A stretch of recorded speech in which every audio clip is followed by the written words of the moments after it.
MWC 2013. I came 2 years ago. This one is more streamlined. There's not as many huge launches. I remember coming out of CES just a month ago and I was swearing up and down that all the big product launches would happen here. And they didn't really. I mean, there were a couple notables, but for the most part, it was mostly mid-range and budget devices. And at this point, I don't even want to tell you that there's going to be another big trade show where all these splashy product launches happen.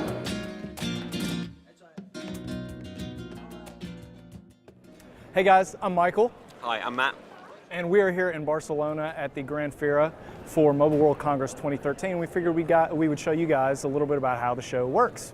So first up, we start here in the entrance hall. As you can see, people are leaving, so something's up. But we're going to go right in through the gates. We've got these fancy NFC badges on a lovely detachable tether. Mm-hmm. Now you actually with a bit of photographic ID, you scan in with these. So we'll push these up against the contact, and hopefully they'll let us in.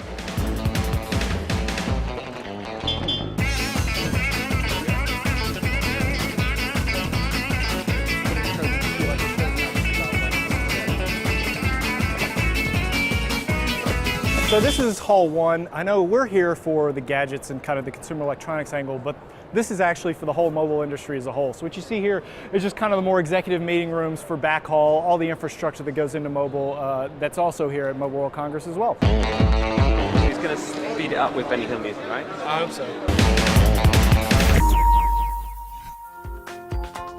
So the last time I was here, the Galaxy S2 was launched here.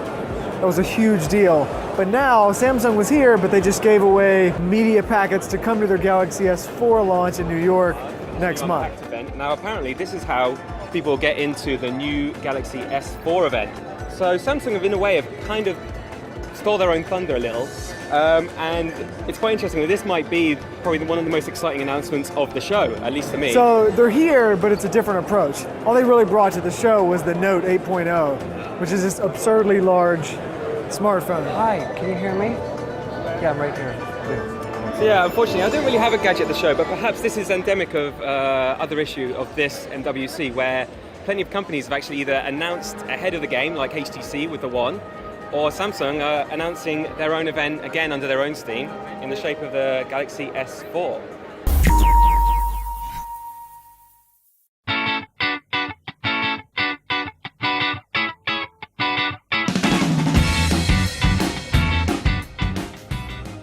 So, exciting day, we're at Mobile World Congress. You just announced 4 new products. That's right.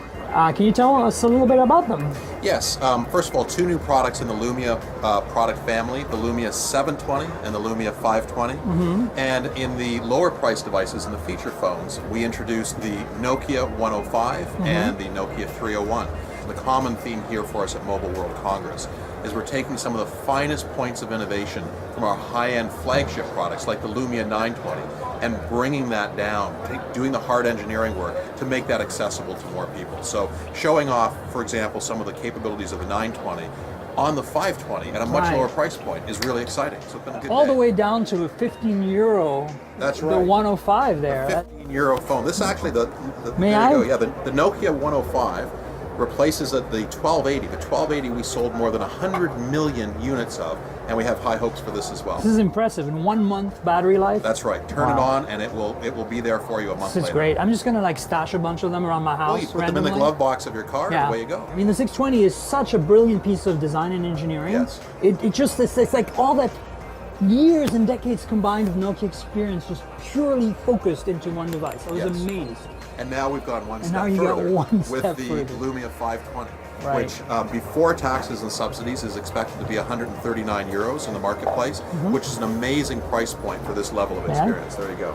We will continue to introduce high-end flagship products that capture value and that set the tone for the whole family. Value at the top, volume at the lower price points, with common themes of design and innovation throughout. Well, thanks for clarifying. I really much. appreciate your time. Thanks, Mr. Stephen Elop, CEO of Nokia. Cheers.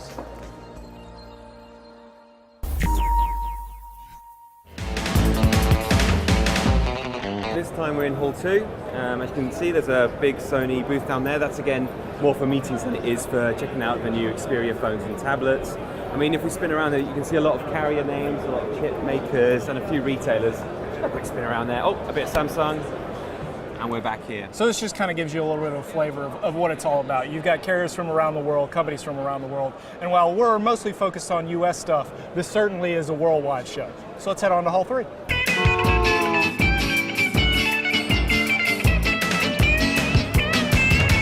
So here we are in Hall 3. This is really kind of the main attraction for us and our Engadget readers. You can see we've got Huawei, Samsung, IBM, LG, eBay's down there, Nokia's on this hall. We've also got Qualcomm and Intel down the other way. So this is really where you can get the hands-on touch and feel and get a look at all the new products that were announced for the show.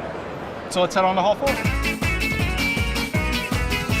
Okay guys, so we've made it about halfway through the halls here at the FIRA, and we've got some work to do. As you can see behind us, we've actually got the media room, which is pretty much where we spend most of our time when we're not out on the show floor.